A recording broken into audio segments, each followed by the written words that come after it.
episódio 7 foi tão chocante pra mim que eu decidi dar um tempo para gravar um próximo podcast. Eu assisti o episódio 8 na segunda-feira, como eu geralmente faço com os episódios de Mr. Robot, mas ainda assim eu decidi dar um tempo, assim, uma semana, pra eu meio que refletir sobre tudo o que aconteceu, porque o episódio 8 ele também é igualmente chocante quanto o episódio 7. Apesar de ele ter menos pontos de revelação, ele é um episódio tão tenso quanto, porque, querendo ou não, né, a gente já sabe o que aconteceu com Elliot, e tem todo esse lance da Darlene e da Dawn envolvendo a Dark Army, e esse conflito meio que finaliza aí. E agora todo o conflito em relação ao Elliot, de descoberta e coisas do tipo, tudo o que tinha que acontecer antes da reunião do Grupo Deus, aconteceu. Aliás, né, se você considerar que a partir do momento onde o Tyrell e Elliot estão na floresta, de madrugada, né, da meia-noite, e já começa o dia de Natal. E aí você tem tudo acontecendo desde do episódio 4, né, que seria até o episódio 8, certo? E agora, episódio 9, que vai ser realmente a tal reunião do Grupo Deus. Então, se você parar pra pensar, o Natal de Mr. Robot foi tão longo, mas tão longo, que se passaram 5 episódios no mesmo dia, se você considerar a madrugada do episódio 4, claro. Isso pode parecer um pouco exagerado, mas nas entrevistas que o Ismail deu, e eu coloquei isso inclusive eu acho na parte 9, ele já dizia que Mr. Robot, o final de Mr. Robot, seria um especial de Natal muito, muito longo. Eu não fazia ideia de que seria tão longo assim, nesse caso 5 episódios se passando no mesmo dia, mas aparentemente isso é possível, né? Eu sinceramente nunca tinha visto nada na televisão fazer algo nesse aspecto, fazer realmente um número gigantesco de episódios sequenciais se passando no mesmo dia. Eu nunca tinha visto isso até agora. Na terceira temporada teve 3 episódios que se passaram no mesmo dia, que foi o episódio 5, que é aquele plano sequência, o episódio 6, que é uma continuação, que aliás é um ótimo episódio, e o episódio 7, que é a outra continuação. Então o Ismail já fazia meio que um experimento aqui na terceira temporada, e aí nessa quarta ele meio que expandiu isso para 5 episódios. Mas falando do episódio 8, o episódio 8 começa na verdade em 1995, quando o Elliot estava com 8 anos de idade. E é estranho ver essa data porque 1995 é na verdade a minha data de nascimento. Eu tenho atualmente 24 anos. Se o Elliot tinha 8 anos nessa época, isso nos diz que atualmente o Elliot tem 32 anos de idade. O que é sinceramente mais do que eu esperava. Mas faz sentido. E aí durante o episódio a gente acompanha, nesse flashback, o jovem Elliot escondendo alguma coisa no museu que ele costumava fugir com a Angela. Tem registros disso inclusive no Red Room Barrel, o diário do Elliot, que ele e a Angela sumiam, eles desapareciam às vezes, eles iam... No Red Room Barrel, se não me engano, era um zoológico que eles iam. Parece que eles desapareciam, eles fugiam de casa, da casa deles. A Angela fugia da casa dos pais dela, e o Elliot da casa do pai dele, e eles iam pro zoológico e tal. E na primeira temporada, é claro, tem a Angela e ele conversando sobre a época que eles se encontravam no museu, e nessa mesma época a Angela já dizia ter visto o Elliot falando com alguém imaginário, onde ele teria tido uma histeria nessa tal época e tal. Então já sempre houve indícios aí, né?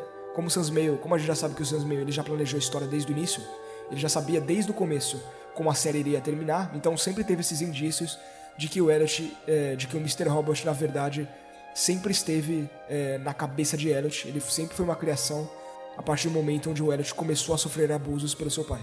E aí nesse episódio em questão, nesse flashback, o Elliot tá com a Angela nesse museu brincando de esconde-esconde.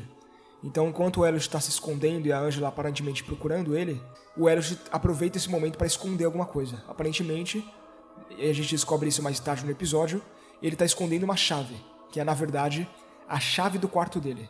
E essa é uma forma do jovem garoto tentar revidar, né? Inclusive ele diz isso pro Mr. Robot, né? A cena não mostra o Mr. Robot ali, mas só mostra o garoto conversando com alguém que não está lá, mas a gente já sabe que é o Mr. Robot, já que a função de Mr. Robot sempre foi proteger o Elliot. Então o garoto, ele diz pro Mr. Robot que ele sabe o que ele tá fazendo e que isso é uma forma dele se proteger, dele proteger os dois, né? Deles se protegerem. Isso, na verdade, essa chave, ela acaba se tornando uma espécie de motivação. Eu não sei se vocês se lembram do meu vídeo, a parte 8, que eu considero até hoje um dos vídeos mais importantes que eu já fiz, onde eu digo que o episódio 8 da terceira temporada, ele serve como uma espécie de motivação, o Elliot atrás de uma nova motivação para ele poder seguir em frente na jornada dele com base em tudo que aconteceu antes.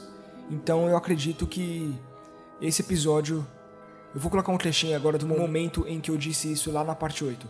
Isso nos leva a uma jornada de redenção da qual o Elliot passa para encontrar uma nova motivação. Essa motivação, é claro, se trata do e-mail que a Trenton deixou no automático para mandar para ele, que traz à tona a possibilidade de desfazer o que foi feito. Então, novamente, eu acho que o episódio 8, dessa vez nessa temporada, ele serve justamente como o Elliot tentando encontrar uma nova motivação. Nesse caso, a nova motivação dele, ao descobrir os traumas que ele sofreu no passado, a nova motivação dele é descobrir que ele na verdade reagiu a esses traumas. Ele na verdade tentou que o pai dele parasse com aquilo. Ele fez o que ele pôde na condição dele como criança. Ele não só reagiu ao que aconteceu, ele tentou fazer alguma coisa. E isso é a motivação que ele encontra, porque conforme ele tá com a Krista e eles começam a conversar sobre isso no episódio, lá na frente da delegacia, o Elliot mesmo diz que ele se arrepende, que ele devia ter feito alguma coisa, que o pai dele, se ele tivesse feito alguma coisa, o pai dele talvez pararia com aquilo. Mas a própria Krista diz que não, que ele era uma criança, que ele não é responsável por aquilo e que o pai dele que foi o responsável pelos atos. Mas é claro que na condição dele como vítima, em primeira instância, é completamente natural que ele culpe a si mesmo em vez de culpar o seu agressor. E aí eu acho que a jornada do Elliot nesse episódio é justamente ele tentar encontrar a verdade, que a verdade é. Ele tentou fazer alguma coisa a respeito disso. Então, desde novo, ele já lutava contra essa condição, e até a própria ideia de o Mr. Robot existir já é a prova total de que o Elliot lutava contra isso, porque o Mr. Robot é uma manifestação da mente dele para ele tentar se proteger do que o pai dele fazia com ele. Como o próprio Mr. Robot diz pro Elliot no final do episódio, o dever de um pai é proteger seu filho. E o pai de Elliot falhou nisso. Então o Mr. Robot é justamente uma tentativa do Elliot ter uma espécie de figura paterna que realmente faça isso, que realmente proteja ele. E isso pode parecer meio confuso, já que a própria figura paterna é, na verdade, a agressora do Elliot, foi a que ele se baseou para criar o Mr. Robot. Mas é exatamente assim que a mente de uma pessoa traumatizada funciona. A mente de uma pessoa que passou por abuso funciona. É confusa, não é fácil de ser entendido. E aí você começa a perceber que Mr. Robot é, na verdade, uma história sobre trauma e superação. Porque o episódio 7, na verdade, ele redefiniu tudo que aconteceu antes. É aquilo que eu disse. Ele redefine toda a ideia do diário do Elliot e Red Barrel em relação ao Hot Carla, em relação à percepção que a gente tem sobre as coisas que o Mr. Robot desenha no diário, especificamente os desenhos que ele faz. Tenho certeza que alguns de vocês vão se lembrar disso. Em relação a algumas coisas que o Elliot diz sobre si mesmo, algumas coisas em que a Hot Carla diz sobre o Elliot, tudo isso é completamente modificado a partir do momento onde você tem a consciência do que aconteceu com o Elliot no passado dele. E todas as outras coisas, como eu já falei pra vocês, em relação ao Elliot ter esse problema de relacionamentos, onde ele não conseguia se envolver com as pessoas emocionalmente, como ele não conseguia se envolver com a Sheila, ele não conseguia demonstrar o quanto ele gostava dela, e na verdade ele só conseguia empurrar ela, nesse caso mantê-la distante. O mesmo vale em relação às coisas que ele tem em relação a Toque, desde a primeira temporada, onde tal personagem vai tentar cumprimentar ele, só encostando nele, e ele meio que já dá um chilique. Tudo isso é manifestado a partir dos traumas dele, e é uma coisa que nem mesmo ele entende, porque ele não se lembra desses traumas, entende? Então toda a ideia de que a gente passou por essa jornada com o Elliot, e a gente descobriu isso, conforme ele descobriu, faz a gente moldar toda a jornada dele em relação às coisas que já aconteceram, e ele também percebendo que tudo que ele é, na verdade, é com base nas coisas que já aconteceram. Então, se Mr. Robot é, na verdade, uma série sobre trauma e superação, é correto dizer que a terceira personalidade está completamente ligada ao trauma de Elliot. Eu, aliás, diria que, com base nisso, tá? Com base que Mr. Robot é o personagem título da série, que Mr. Robot é, na verdade, a manifestação do pai dele, mas também o nome da loja do pai dele, eu diria que a série, nesse caso, o Elliot como personagem, a série vai terminar a partir do momento onde o Elliot superar, ou pelo menos encontrar paz nesse sentido. Porque eu acho que a terceira personalidade pode ser uma fusão do Elliot que a gente conhece com o Mr. Robot. Como a personalidade dele foi dividida e a ideia de que alguém com um transtorno de personalidade geralmente é criada a partir de um trauma, e se você pesquisar no Wikipedia, por exemplo, você pode descobrir que pessoas com um transtorno dissociativo geralmente criam esse transtorno muitas vezes com base no assédio sexual, que foi o que aconteceu com Elliot. Ele foi abusado quando criança, então a mente dele criou uma outra personalidade para lidar com aquilo, e justamente a ideia de que no final da temporada, que no final da série, o Elliot descubra as coisas que aconteceu com ele e o motivo do Mr. Robot existir, nos diz que a fusão do Elliot com o Mr. Robot pode ser, na verdade, a terceira personalidade. Quando a mãe do Elliot diz na cabeça dele, pro jovem Elliot, olha só, a gente está esperando ele. Aí o jovem Elliot pergunta, esperando quem? O Elliot? O Mr. Robot? E ela diz, não, o outro. Então o outro, na verdade, pode ser uma fusão do Elliot com o Mr. Robot. Eu já estava com isso em mente no início da temporada, mas agora, com base nessas informações, isso é ainda mais possível. A ideia de que o Elliot precisa ficar em paz consigo mesmo para não precisar mais do Mr. Robot, e ele e essa personalidade se fundirem para tal nova personalidade, ou terceira personalidade, ou mesmo ele mesmo, o próprio Elliot, quem ele realmente é, quem ele perdeu, quem ele deixou de ser a partir do momento onde ele sofreu trauma, se reintegre, né? Então essa é uma boa forma de se observar o fim da série nesse sentido. Pode ser realmente, se Mr. Robot é uma série sobre trauma e superação, então é provável que a série termine quando o Elliot supere pelo menos uma parte das coisas que aconteceu com ele. E uma forma de superar isso, eu acredito, é ele se integrando à sua personalidade e ele se tornando uma pessoa inteira, por assim dizer. Se é que isso é possível. Agora, com Fernando Vera morto, a única ameaça que o Elliot tem que enfrentar realmente é o White Rose no momento. E uma coisa interessante a se observar no fim do episódio é que o próprio Mr. Robot disse que ele queria voltar no tempo. Que ele queria voltar no tempo e impedir que aquelas coisas teriam acontecido com o Elliot. E aí o Elliot responde, olha só, mas se tivesse voltado no tempo, eu não seria eu mesmo. E eu não teria você, ele disse pro Mr. Robot. Então é uma coisa bastante interessante de se pensar, porque mesmo que o White Rose tente seduzir o Elliot com a ideia de voltar no tempo, assim como ele fez com a Angela, ele talvez não consiga. Porque o Elliot ele não está em paz, né? Ele não está em paz com o que aconteceu, mas ele está bastante consciente do que aconteceu. E isso, né, novamente, pode dar pra ele uma vontade de lutar contra o White Rose em vez de se integrar a ele, em vez de fazer parte do plano dele. Né? Isso eu digo o Elliot. A gente já não sabe como o Mr. Robot reagiria a isso, né? Mas a gente tá na reta final e tudo que vai acontecer tem que acontecer agora. E uma coisa interessante a se lembrar também é que nesse episódio a gente tem a explicação total do que o monstro representa e do que a chave representa. Nesse caso, o monstro é uma manifestação da mente do Elliot sobre o que o pai dele seria. Né? Nesse caso, o jovem Elliot, ao entregar a chave pro nosso Elliot, pro Elliot mais velho, nesse episódio, ele diz que a chave vai impedir que o monstro machuque eles. Nesse caso, a chave do quarto dele impediria que o pai dele entrasse no quarto. E por assim dizer, entendeu? O fato do pai do Elliot não ter mais a chave para trancar, o fato do pai dele não ter a chave do quarto dele seria algo que o protegeria, por assim dizer. Então, na verdade, a chave era algo literal. E o que é bastante curioso, porque se você observa, a chave, na verdade, ela é mostrada naqueles sonhos. Eu já falei sobre esses sonhos várias vezes aqui com vocês, lá na primeira temporada, onde o Elliot vê a casa dele com o código 404 não achado. Tem todas aquelas cenas da chave passando de mão em mão, passando pro Tyrell, passando naquela torta de framboesa do papai, passando quando a Angela dá a chave pro Elliot e pergunta pra Elliot qual o monstro dele. Qual é o seu monstro, ela diz. E aí o Elliot pergunta pra ela o que a chave abre. E ela diz, não é óbvio? Você não é o Elliot. Você é. E aí a tela escurece. E aí você fica pensando, que porra é essa? Então, só pode ser uma metáfora, porque se trata de um sonho. Só que não era uma metáfora. Era uma coisa literal. A chave era algo literal. É realmente um objeto que existe. Essa pra mim foi a grande coisa que eu realmente não esperava. Eu literalmente acreditava que a chave seria uma metáfora pra alguma coisa. E o monstro, na verdade, é o pai de Elliot. Essa foi a explicação mais simples e eu diria mais inteligente para um mistério que está acontecendo desde a primeira temporada. Porque, como eu já falei, Mr. Robot não trabalha com ideias óbvias, né? A ideia da série é sempre te surpreender em todo aspecto inimaginável. Então é completamente natural a gente não ter exatamente aquilo que a gente esperava em relação da chave ser uma metáfora, ou do que o monstro representa, sei lá, uma outra personalidade. Não, na verdade o monstro representa o pai do Elliot, uma pessoa real, e a chave em si representa um objeto real.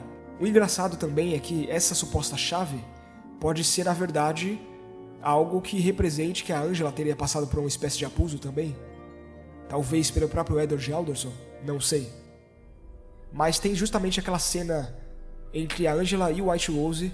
Na verdade, o White Rose não estava na sala ainda, a Angela estava conversando com a versão mais nova dela, onde a versão mais nova dela pergunta, né, pelo telefone ali, onde está a chave? E aí a Angela responde, a chave está no quarto, ela diz. A chave estava na minha mão e eu uso ela para abrir a porta, algo do tipo, entende?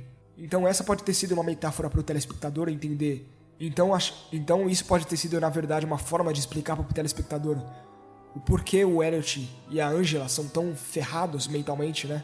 Porque eles são tão destruídos mentalmente e emocionalmente. Essa é uma forma bastante interessante de se observar. Tem toda aquela referência a Lolita e todas aquelas coisas que eu já falei pra vocês em vídeos anteriores, que só na verdade intensificam a teoria de que Angela também teria sido abusada. Agora, é interessante se observar isso aí, porque aquele que seria o herói da história, nesse caso, aquele que a gente achava que era o bonzinho, é na verdade um monstro. Então, para pra pensar, será que o White Wolves é na verdade o bonzinho da história e a gente que não sabe? Então essa é uma teoria bastante interessante, porque o White Wolves ele conhece na verdade muito sobre o pai do Elliot e sobre a mãe de Angela. Então, com base no que ele conhece muito sobre eles, até quanto o White Wolves realmente sabe sobre o Elliot e o passado dele, sobre o Elliot e o pai dele, entende? Eu não apostaria dizendo que ele sabe de alguma coisa em relação ao abuso, mas é uma possibilidade, né? Algo que não dá pra se ignorar. E talvez ele tenha se aproveitado disso pra manipular a Angela, e talvez ele tente se aproveitar disso pra manipular o Elliot. E justamente na fraqueza mental de ambos. No final do episódio, o Elliot diz que ele não tem capacidade de fazer o hack, ele tá destruído emocionalmente agora, ele realmente não tem essa capacidade, tanto que o episódio começa com ele em choque, ele realmente não consegue reagir a nada. Se não é a Krista pra colocar ele no táxi, ele não consegue nem sair de lá. Ele teria sido morto pelos capangas do Fernando Vera. Então ele tá na pior fase, eu diria, que a gente viu ele até agora, em toda a série. Então faz total sentido que ele não tenha cabeça pra isso. Então eu acredito que no próximo episódio, quem vai assumir o hack, na verdade, vai ser o Mr. Robert. Eu acho que é o Mr. Robert que vai desenvolver todo o plano. O plano, quer dizer, na verdade já estava desenvolvido pelo Elliot há muito tempo. O Mr. Robert ele só vai colocar o plano em prática. E aí resta saber o que vai acontecer. Eu tenho um palpite aí sobre essa reunião do Grupo Deus, que na verdade a reunião não vai acontecer, ou que a reunião seria uma fachada pro White Wolves pegar o Elliot, certo? Seria na verdade uma armadilha pra ele, uma espécie de um outro honeypot pra pegar o Elliot.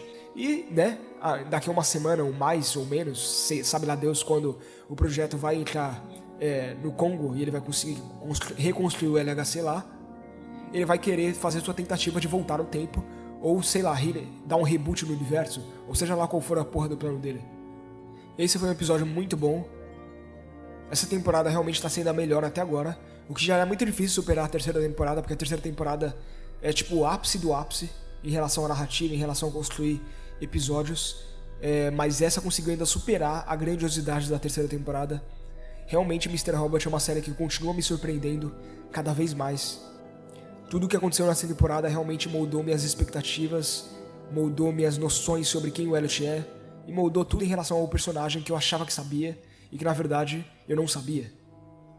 Então eu diria que, falando do episódio 7, apesar de esse ser um comentário sobre o episódio 8, eu diria que o episódio 7 é provavelmente não só o melhor episódio de toda a série, mas um dos melhores episódios da história da televisão, porque ele redefine absolutamente tudo que a gente sabe sobre o personagem e sobre a série em si. Você pode pegar exemplos de episódios que mudaram a televisão, como por exemplo Ozymandias, um episódio de Breaking Bad, onde realmente tudo que tinha que acontecer, tudo que tinha que te colidir, acontece e colide nesse episódio. Só que o episódio 7 não é um episódio sobre colisão, é um episódio sobre revelação. E eu acho que é isso que faz dele mais chocante ainda, mais inteligente ainda, mais triunfal, mais magnífico. É um episódio magnífico, meu Deus do céu. E, enfim, eu não tive coragem de reassistir o episódio 7 até agora. Eu geralmente reassisto o episódio durante a semana. Eu assisto ele na segunda, e aí, sei lá, na sexta-feira, por exemplo, eu reassisto o episódio que eu vi na segunda. Eu tenho essa mania de fazer isso com o Mr. Robot. É uma mania que eu tenho com o Westworld também, mas eu não consegui fazer isso com o episódio 7 porque ele foi tão chocante pra mim que eu não tenho nem vontade de revisitar ele. Só o comentário que eu já fiz sobre ele no podcast anterior pra mim já foi o suficiente. Por mais que eu ache o episódio mais importante, e essa é a parte estranha, porque eu acho ele um dos episódios mais importantes da série, e um dos mais chocantes, e um dos melhores, e provavelmente o melhor de toda a série, e um dos melhores da história da televisão, mas ainda assim eu não tenho vontade nenhuma de reassistir ele. Então esse episódio cria um paradoxo em relação aos sentimentos, porque eu gosto dele, e ao mesmo tempo porque eu não quero ver ele de novo. Eu citei isso inclusive lá no primeiro episódio desse podcast, onde eu falei sobre o filme Animais Noturnos, quando eu comparei a morte da Angela, em relação ao filme Animais Noturnos, a ideia de você não mostrar necessariamente o que está acontecendo e você fazer o telespectador imaginar o que está acontecendo. E aí eu acho que o episódio 7 ele tem realmente essa mesma capacidade, essa capacidade de o Elliot descrever, aliás, a Krista descrever o Elliot ouvindo os passos do pai dele, ele escondendo a Darlene no armário, pegando o taco de beisebol, e a gente imaginando tudo isso e já com lágrima nos olhos, entende? Durante o episódio. É um negócio absolutamente chocante, absolutamente magnífico. O episódio 8 foi foda, mas o episódio 7 é definitivamente um dos melhores da história da televisão. E eu acho que não tem como eu argumentar isso o suficiente. Resta ver agora como a jornada de Elliot vai ser finalizada, como ele vai impedir o White Rose e o que vai acontecer nesse final, porque, seja lá o que for, ainda pode acontecer coisas que vão redefinir as nossas perspectivas sobre toda a série. Eu sou o Bruno Paixão e esse foi Thriller de Mr. Robot, o podcast.